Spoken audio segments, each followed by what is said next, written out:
As a city, one of our biggest priorities is always our commitment to our young people and our community. Bethlehem also has a long history of creating opportunities and building shared spaces for all of our residents.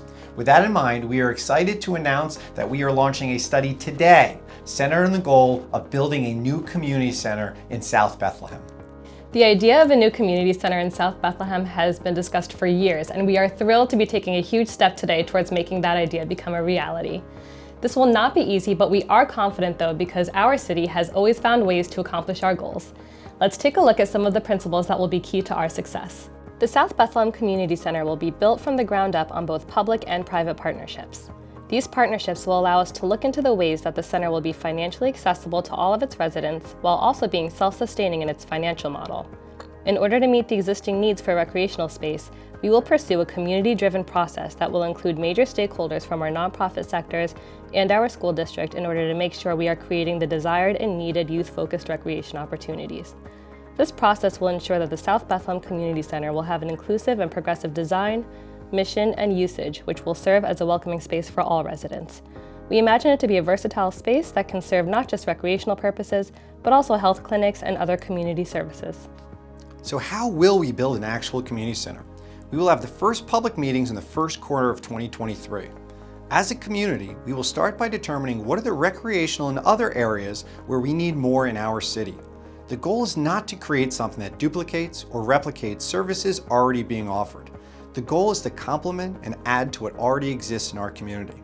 We then need to get to work on creating a model that is financially practical and can be financially sustainable. There is a difference between an idea and a plan. We need a plan that lays out how much money do we need to raise to build the center, and how can we create enough revenue every year to make the center financially sustainable. These are the questions that will ultimately determine if we are successful in our effort to build a community center. Underlying every aspect of the planning process will be a commitment to engage with the almost 20,000 people who live in South Bethlehem. After the needs assessment and financial analysis is completed, the next phase will include more public conversations about the potential models. How do the potential sustainable models fit with the many visions in our community for the center? These conversations will influence a final report that will be discussed publicly as we create the path to build a new community center in South Bethlehem.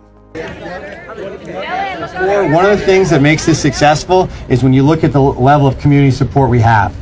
And I can't thank you enough, because all of the conversations I'm going to have in the next several months, and I can tell any elected official here, it's going to be my #1 priority. It starts with the community center. When you say, what are you trying to fund in the city of Bethlehem? What do you need state help for? What do you need federal help for? It's what we want to do here in the city, and that's be able to build this community center. But I have to thank again everybody that is here, because showing up today, showing this level of support makes our job easier in raising those dollars and going through this process. And I just can't thank you enough. So I want everybody to give you guys a round of applause again.